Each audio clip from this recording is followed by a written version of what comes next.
Foundations of Amateur Radio. Sometimes when you head into uncharted territory, you've got to laugh at yourself from time to time.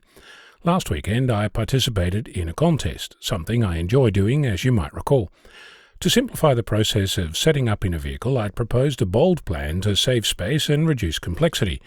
I was anxious about reducing the amount of technology because I'd come up with a plan to use a paper log to track my contest contacts. I had visions of operating for the best part of 24 hours and making hundreds of contacts. This was based on the fact that in 2016 I'd done this same contest on my own and made 138 contacts and scored 18,221 points, having moved 17 times. I'd also done the contest in 2018 and for reasons I don't recall I made one contact over 8 hours. That, right there, should have been a warning sign that I might not quite get the result I'd been fearful of. Blissfully unaware of the adventure that was unfolding, after driving to the first location, I called CQ for the better part of an hour. Then I called some more. When I was done with that, I called CQ more. 90 minutes in, I made my first contact. That pretty much set the pattern for the next 9 hours. At one point we feared that the radio had packed up, but then I made a 2,900-kilometre contact with the other side of the country, between me in Perth in VK6 and Catherine Victor Kilo 7 Golf Hotel in Tasmania. Around 5 p.m. we packed up, having moved locations 6 times, making 8 contacts and claiming 64 points, having worked 3 of the 6 states I heard. Talk about overblown fears. Looking back, even documenting 138 contacts on paper doesn't seem nearly as daunting after the fact, but that's for another day. I did learn some other things too.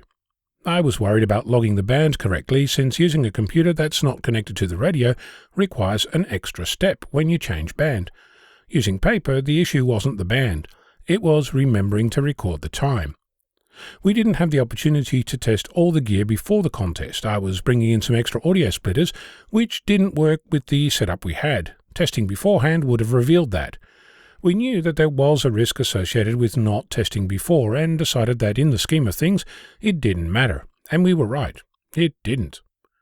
We hadn't much planned for food and pit stops, but having a GPS and an internet connection solved all those issues almost invisibly. Of course, that wouldn't work in an unpopulated area, but we were well inside the metropolitan area of a big city. Well, Perth. Using a headset worked great, though it didn't have a monitoring feature, so my voice got louder and louder, and Thomas, Victor Kilo 6 Victor Charlie Romeo, who took on the tasks of navigating and driving, became deafer and deafer as the day progressed.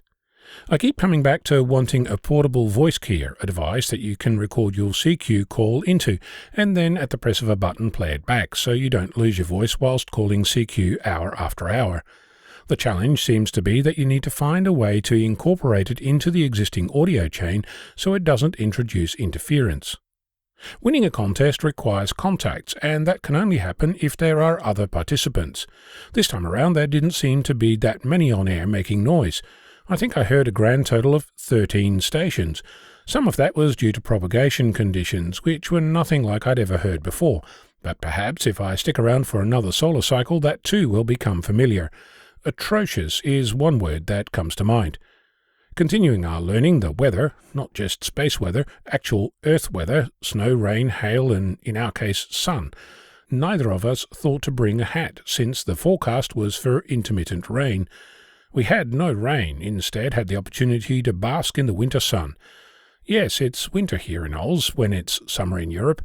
As it happens, our winter temperatures are like your summer ones, but I'll leave it for you to confirm that for yourself. Finally, we have a local phenomenon in VK6. When the sun goes down, the 40-metre band comes alive with the sounds of Indonesia. Among the radio amateurs are plenty of pirate stations with massive AM transmitters enjoying the conditions, chatting, chanting, and whatever else comes to voice.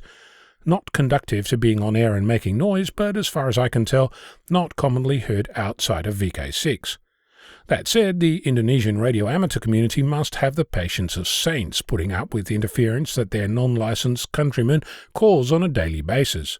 My hat off to you. As I've said all along, this radio thing is about getting on air and having fun, and I can tell you, we did. What did you get up to? I'm Ono, Victor Kilo 6, Foxtrot Lima, Alpha Bravo.